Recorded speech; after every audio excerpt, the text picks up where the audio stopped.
வணக்கம். ஆகாஷ்வாணி புதுச்சேரி மாநில செய்திகள் வாசிப்பவர் சரவணகுமார்.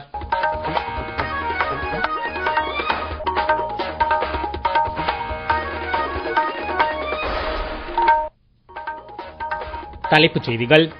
குடியரசுத் தலைவர் திருமதி திரௌபதி முர்மு இன்று சபரிமலை ஐயப்பன் கோவிலில் இருமுடி கட்டிச் சென்று தரிசனம் செய்தார். இந்தியா அமெரிக்கா இடையிலான நட்புறவை வலுப்படுத்துவது குறித்து பிரதமர் திரு நரேந்திர மோடி அமெரிக்க அதிபர் திரு டொனால்டு டிரம்புடன் தொலைபேசியில் உரையாடினார். தேசிய கடற்படை தளபதிகளின் 2வது வருடாந்திர தேசிய மாநாடு புதுடெல்லியில் இன்று தொடங்கியது. புதுச்சேரியில் மழையால் பாதிக்கப்பட்ட பகுதிகளை முதலமைச்சர் ரங்கசாமி இன்று நேரில் சென்று ஆய்வு செய்தார். இனி விரிவான செய்திகள். குடியரசுத் தலைவர் திருமதி திரௌபதி முர்மு 4 நாள் அரசுமுறை பயணமாக நேற்று மாலை கேரளா சென்றடைந்தார். திருவனந்தபுரத்தில் கேரள ஆளுநர் திரு ராஜேந்திர விஸ்வநாத் அர்லேக்கர், முதலமைச்சர் திரு பினராயி விஜயன், மத்திய அமைச்சர் திரு ஜார்ஜ் குரியன் மற்றும் மூத்த பிரமுகர்கள் அவருக்கு சிறப்பான வரவேற்பை அளித்தனர். இன்று சபரிமலை ஐயப்பன் கோவிலில் இருமுடி கட்டி 18 படிக்கல் ஏறி குடியரசுத் தலைவர் சாமி தரிசனம் செய்தார். நாளை திருவனந்தபுரம் ராஜ்பவனில் முன்னாள் குடியரசுத் தலைவர் KR நாராயணனின் சிலையை திறந்து வைக்க உள்ளார். மேலும் அங்கு ஸ்ரீ நாராயண குருவின் நூற்றாண்டு விழா கொண்டாட்டங்களிலும், பாலாவில் உள்ள செயின்ட் தாமஸ் கல்லூரி மற்றும் எர்ணாகுளத்தில் உள்ள செயின்ட் தெரேசா கல்லூரிகளின் நிகழ்ச்சிகளிலும் பங்கேற்க உள்ளார். இந்தியா அமெரிக்கா இடையிலான நட்புறவை வலுப்படுத்துவது குறித்து பிரதமர் திரு நரேந்திர மோடி அமெரிக்க அதிபர் திரு டொனால்டு டிரம்பிடம் பேசியதாக கூறியுள்ளார். தமக்கு தீபாவளி வாழ்த்து தெரிவித்த அமெரிக்க அதிபருக்கு நன்றி தெரிவித்த பிரதமர் திரு நரேந்திர மோடி வெளியிட்டுள்ள சமூக வலைதள பதிவில், பயங்கரவாதம் எந்த வடிவில் இருந்தாலும் அதனை இரு நாடுகளும் இணைந்து முறியடிப்பதற்கான முயற்சிகள் குறித்து திரு டிரம்பிடம் பேசியதாக தெரிவித்துள்ளார். வெள்ளை மாளிகையில் அமெரிக்க வாழ் இந்தியர்களிடையே தீபாவளி பண்டிகை கொண்டாடிய போது உரையாற்றிய திரு டிரம்ப், பிரதமர் திரு நரேந்திர மோடி உயர்ந்த மனிதர் என்றும் அவர் தமது நெருங்கிய நண்பர் என்றும் குறிப்பிட்டார். இந்தியா அமெரிக்கா இடையிலான வர்த்தக உறவுகள் மற்றும் மண்டல அமைதிக்கான நடவடிக்கைகள் தொடரும் என்றும் அவர் உறுதியளித்தார். பிரதமர் திரு நரேந்திர மோடியால் அறிவிக்கப்பட்டு கடந்த மாதம் 22ஆம் தேதி நடைமுறைப்படுத்தப்பட்ட GST பட்ஜெட் உற்சவ் சமூகத்தின் அனைத்து பிரிவு மக்களுக்கும் பயனளித்து வருகிறது. இந்த GST சீர்திருத்தங்களால் லடாக் பகுதியில் ஏற்பட்டுள்ள முன்னேற்றங்கள் குறித்து ஒரு செய்தி தொகுப்பு. பல்வேறு வகையான பொருட்கள் மற்றும் சேவைகளுக்கான சமீபத்திய GST குறைப்பு லடாக்கை வளமான பொருளாதாரமாக உயர்த்தியுள்ளது. கைவினை கலைஞர்கள், விவசாயிகள் மற்றும் சிறு நிறுவனங்களுக்கு நிவாரணம் அளித்து திருத்தப்பட்ட வரி கட்டமைப்பின் கீழ் பஷ்மினா கம்பளி, நம்டா கம்பளங்கள் உள்ளிட்ட கைத்தறி பொருட்களின் மீதான GST வரி விகிதம் 12% 5% குறைக்கப்பட்டுள்ளது.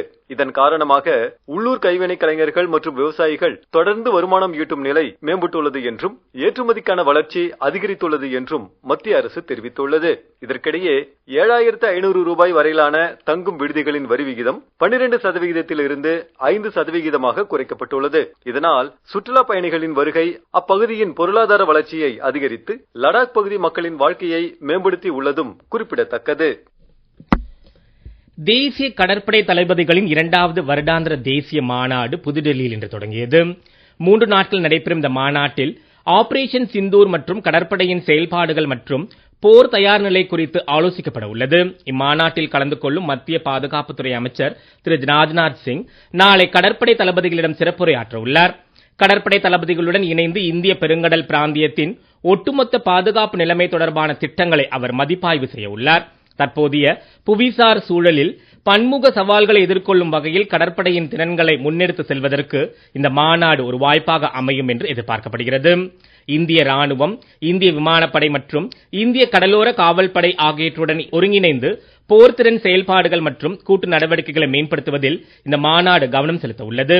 மாநாட்டில் ராணுவ தலைமை தளபதி, விமானப்படை தலைமை தளபதி மற்றும் கடற்படை உயரதிகாரிகள் பங்கேற்க உள்ளனர். மத்திய உள்துறை அமைச்சர் திரு அமித்ஷாவின் பிறந்தநாளையொட்டி பிரதமர் திரு நரேந்திர மோடி அவருக்கு வாழ்த்து தெரிவித்துள்ளார்.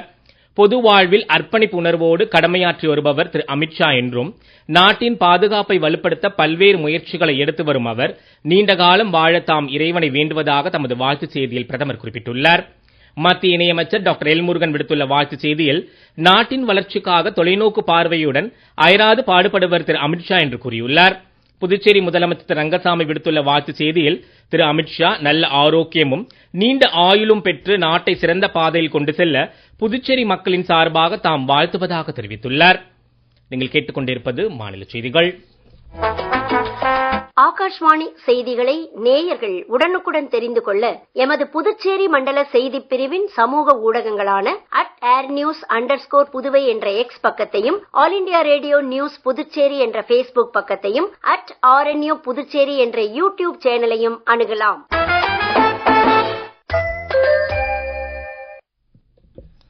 செய்திகள் தொடர்கின்றன. பீகார் சட்டமன்ற தேர்தல் பிரச்சாரங்கள் விறுவிறுப்பு அடைந்துள்ள நிலையில் அரசியல் கட்சிகள் வாக்காளர்களை கவர பல்வேறு வாக்குறுதிகளை அளித்து வருகின்றன. மகா கூட்டணி ஆட்சிக்கு வந்தால் அனைத்து ஜீவிகா சகோதரிகளுக்கும் நிரந்தர அரசு வேலைகள் வழங்கப்படும் என்று ராஷ்டிரிய ஜனதா தள தலைவர் திரு தேஜஸ்வி பிரசாத் யாதவ் வாக்குறுதி அளித்துள்ளார்.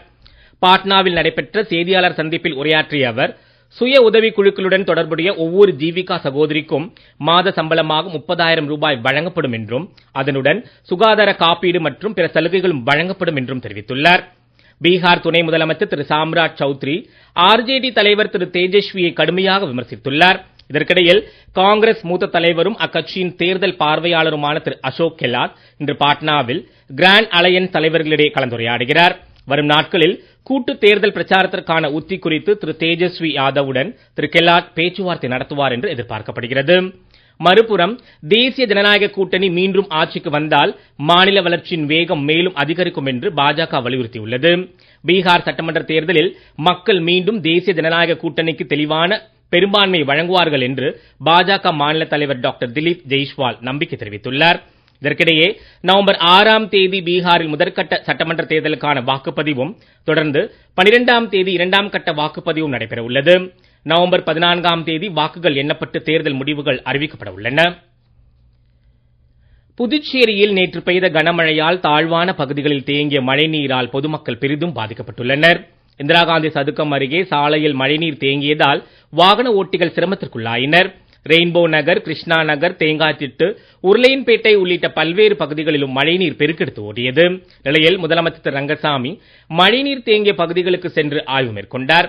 மழைநீர் தேங்கிய இடங்களில் உடனடியாக தண்ணீரை வெளியேற்றுமாறும், அனைத்து வாய்க்கால்களையும் உடனடியாக தூர்வாருமாறும் பொதுப்பணித்துறை மற்றும் கொம்யூன் பஞ்சாயத்து அதிகாரிகளுக்கு அவர் உத்தரவிட்டார்.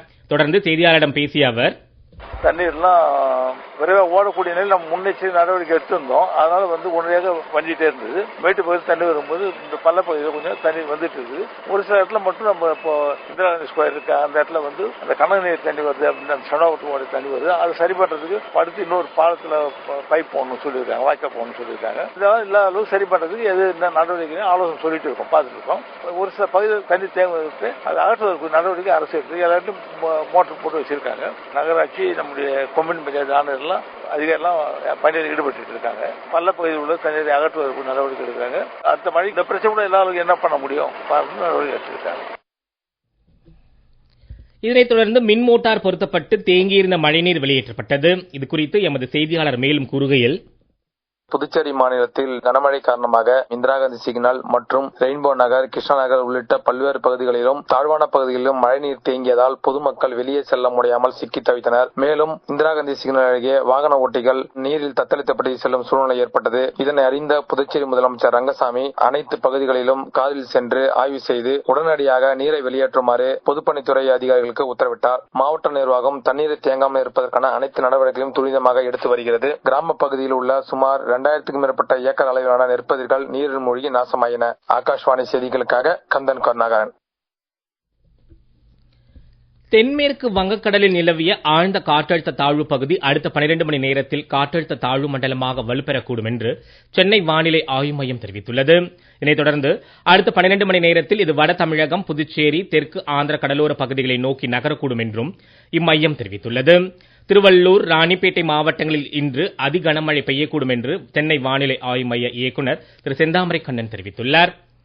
காரைக்கால் பண்டித ஜவஹர்லால் நேரு வேளாண் கல்லூரியில் வேளாண் இளங்கலை விவசாயம் மற்றும் தோட்டக்கலை பட்டப்படிப்பிற்கு சுயநிதி பங்களிப்பு திட்டத்தின் கீழ் நேரடி சேர்க்கை நடைபெறுகிறது. விண்ணப்பதாரர்கள் வரும் 31ஆம் தேதி இணையதளம் மூலம் விண்ணப்பிக்கலாம் என்று வேளாண் கல்லூரி முதல்வர் திரு சங்கர் வெளியிட்டுள்ள செய்திக்குறிப்பில் தெரிவித்துள்ளார். மேலும் காலியாக உள்ள இடங்கள் மற்றும் கட்டண விவரங்கள் குறித்த விவரங்களை www.centacpuducherry.in என்ற இணையதளம் மூலமாக தெரிந்து கொள்ளலாம் என்று அவர் தெரிவித்துள்ளார். மீண்டும் தலைப்புச் செய்திகள். குடியரசுத் தலைவர் திருமதி திரௌபதி முர்மு இன்று சபரிமலை ஐயப்பன் கோவிலில் இருமுடி கட்டிச் சென்று தரிசனம் செய்தார். இந்தியா, அமெரிக்கா இடையிலான நட்புறவை வலுப்படுத்துவது குறித்து பிரதமர் திரு நரேந்திர மோடி அமெரிக்க அதிபர் திரு டொனால்டு டிரம்புடன் தொலைபேசியில் உரையாடினார். தேசிய கடற்படை தளபதிகளின் 2வது வருடாந்திர தேசிய மாநாடு புதுடெல்லியில் இன்று தொடங்கியது. புதுச்சேரியில் மழையால் பாதிக்கப்பட்ட பகுதிகளை முதலமைச்சர் ரங்கசாமி இன்று நேரில் சென்று ஆய்வு செய்தார். இத்துடன் இந்த செய்தியறிக்கை நிறைவு பெறுகிறது. வணக்கம்.